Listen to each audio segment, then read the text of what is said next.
बिस्मिल्लाहिर्रहमानिर्रहीम। अस्सलाम वालेकुम स्टूडेंट। हम इन्वेंट्री कॉस्टिंग मेथड डिस्कस कर रहे थे। आज की वीडियो में देखते हैं टेबल ऑफ कंटेंट के हमने क्या डिस्कस करना है। तो इस वीडियो के अंदर हमने इन्वेंट्री वैल्यूएशन के को यूज़ करते हुए कॉस्ट ऑफ गुड्स सोल्ड किस तरह निकालेंगे, फिनिश गुड्स इन्वेंट्री और इनकम स्टेटमेंट किस तरह बनाते हैं। तो हम अपने क्वेश्चन देखते हैं। इलस्ट्रेशन नंबर 8.2 है जी ये। तो इलस्ट्रेशन नंबर 8.2 में देखते हैं। तो रीड आउट करें। सबसे पहले तो कहते हैं calculate the CGS and finish goods inventory. CGS and finish goods inventory निकालनी है। कहता Azeem industry produce a product from the single raw material, following are the received and issue of the material during the month. तो balancing value दी हुई है, start में receive बताया हुआ है, उसके बाद इशू है, फिर रिसीव है और फिर इशू है। कहता direct labour for the week total 6000 and factory overhead applied at the rate of 75% of the direct labor cost. 1000 units of the product were manufactured, out of which 800 units were sold, price 25. Its mean closing inventory में कितने unit रह गए? 200. There were no beginning inventory of the work in process and finished goods, and no work was left in the process at the end of the month. Marketing and administrative expense for the month total 2500 and 1500। तो इनको sum up करेंगे तो ये बन जाएंगे 4000 total में। Prepare क्या करना है? सबसे पहले तो कहते हैं prepare the material laser card under the FIFO, LIFO and average method. तो अब देखें अंडर द, अगर ये हम काम करें तो इसके लिए ये हमें कौन सा डेटा दिया हुआ है? ये डेटा दिया हुआ है लाइफो, फाइफो, एवरेज के को बनाने के लिए। तो हाँ, फाइफो, लाइफो, एवरेज हमने प्रीवियस वीडियो के अंदर कैलकुलेट करना सीखा था। तो इस क्वेश्चन में हम इसको कैलकुलेट नहीं करेंगे। सोल्यूशन हम इसका देख लेते हैं कि अगर इस डेटा को यूज़ करते हुए फाइफो मेथड यूज़ किया जाए तो ये बैलेंस बन रहा है।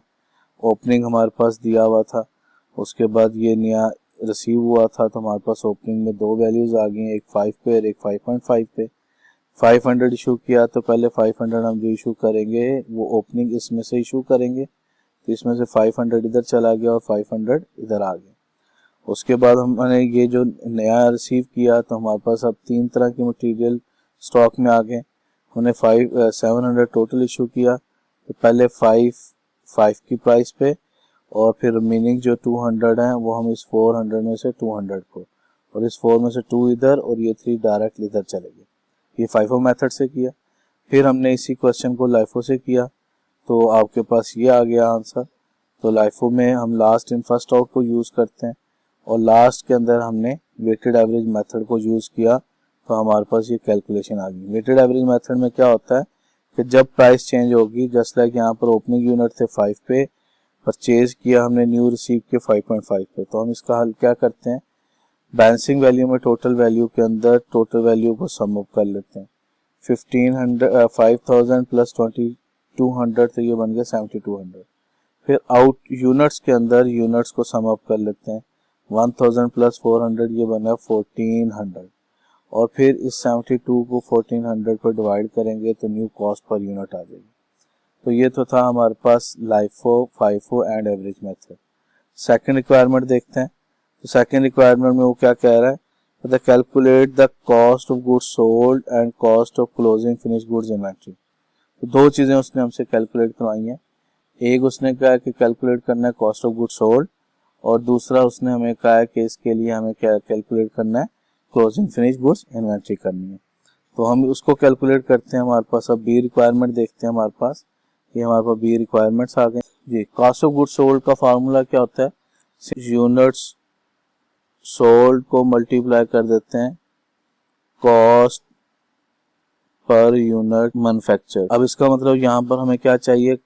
Sold unit and cost per unit for manufacture. तो इसके लिए वर्किंग देख लेते हैं हम लोग। वर्किंग में calculate of cost per units manufacture calculate करते हैं। हमारे पास जो यहाँ पर किस किस मेथड से कैलकुलेट करना है? हमने उसको फाइफो से करना है, हमने उसको लाइफो से करना है, और हमने उसको वेटेड एवरेज से करना है। तो सबसे पहले तो हम डायरेक्ट मटेरियल की कैलकुलेशन करते हैं। अब फाइफो में डायरेक्ट मटेरियल, सबसे पहले देखें फाइफो में डायरेक्ट मटेरियल हमने कितना इशू किया।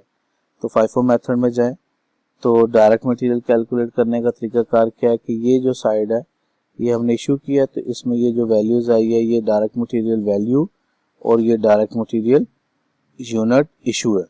तो हमने वैल्यू लेनी है, तो 2500 प्लस 2500 प्लस 1100, तो ये हमारे पास वैल्यू बन गई FIFO के अंदर, तो वैल्यू बन गई 6100।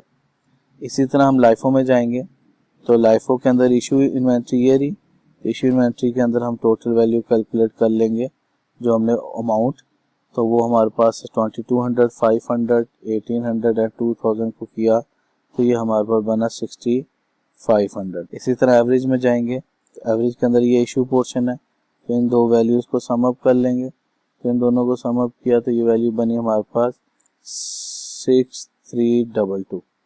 तो ये तो हमारे पास डायरेक्ट मटेरियल आ गया।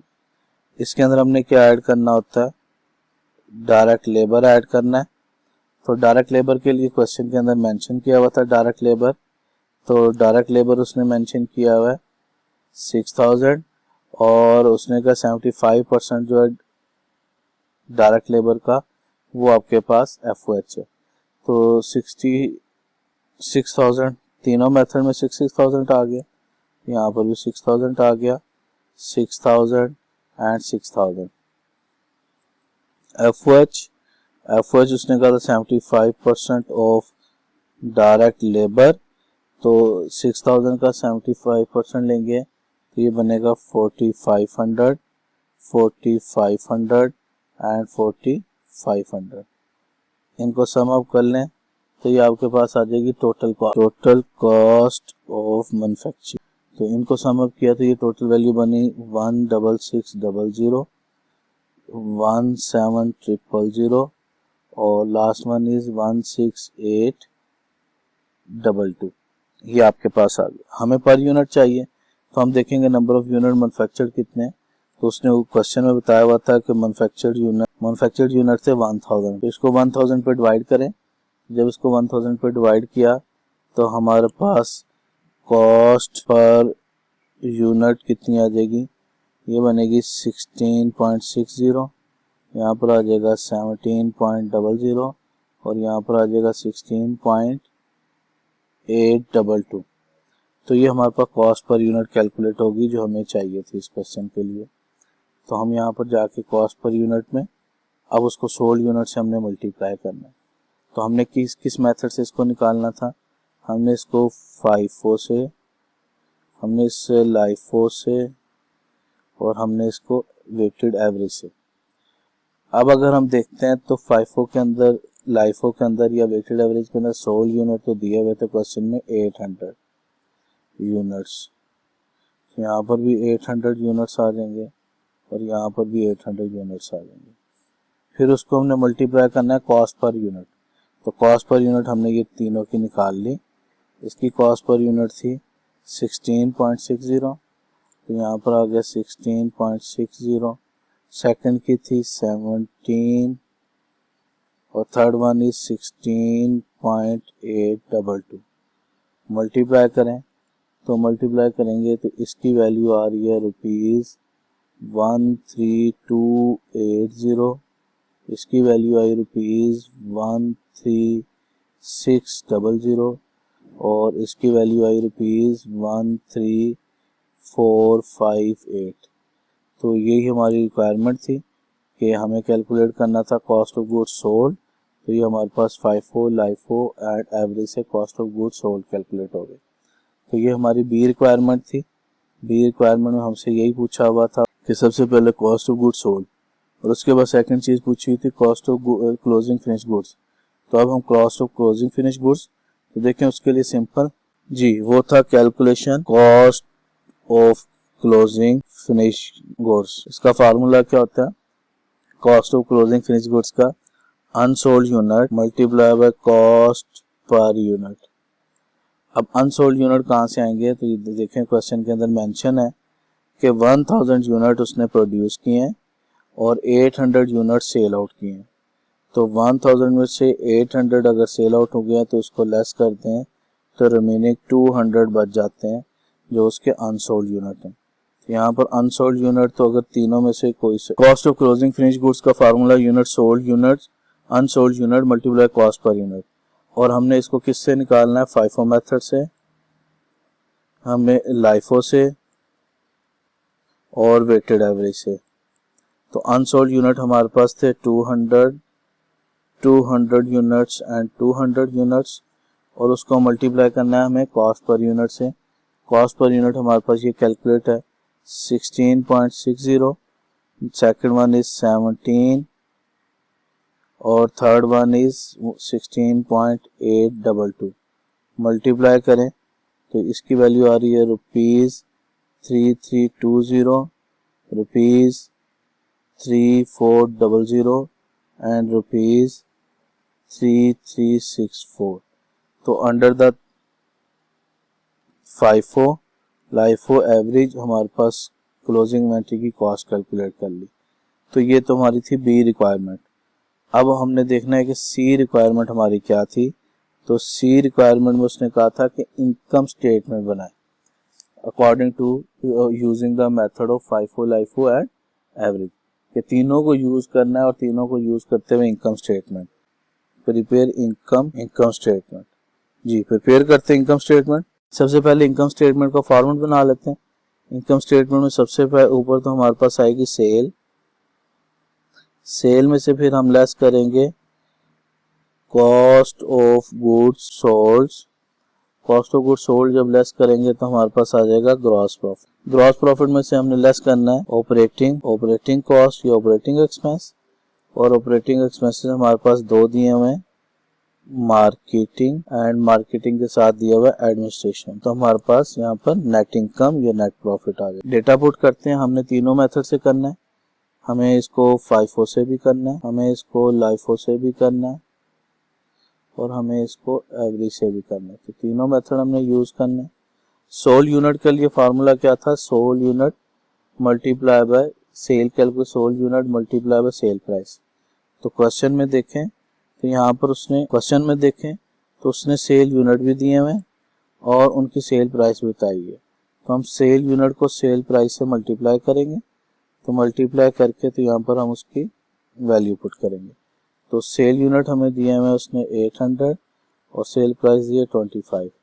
तो 800 मल्टीप्लाई बाय 25 तो ये आ जाएगा 20,000 एंड 20,000। उसके बाद कॉस्ट ऑफ गुड्स सोल्ड, तो हमने अभी कैलकुलेट की है कॉस्ट ऑफ गुड्स सोल्ड। तो ये हमने कैलकुलेट की थी, तो ये डेटा उठा के हम उधर ले जाएंगे। 13,280 सेकंड दिया हुआ था 13,600 और थर्ड दिया हुआ था हमें 13,458। अब अगर इनको इसमें से लेस करेंगे तो हमारे पास ग्रॉस प्रॉफिट आ जाएगा।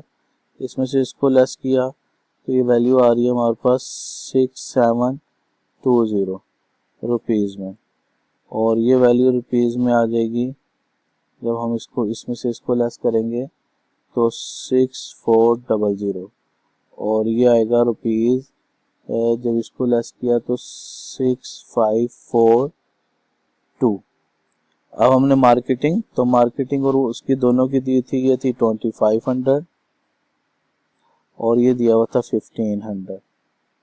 इधर भी 2500 1500 2500 एंड 1500, ये उसने कैलकुलेट करके दिया हुआ था। अब इसमें से इन दोनों को लेस करेंगे तो यहाँ पर वैल्यू आ रही है ₹2720, यहाँ पर वैल्यू आ रही है 2400 और यहाँ पर वैल्यू आ रही है 2542। ठीक है, तो ये हमारे पास इनकम स्टेटमेंट बनाई हमने under the FIFO LIFO and average method. जज़ाकल्लाह, अल्लाह हाफिज़।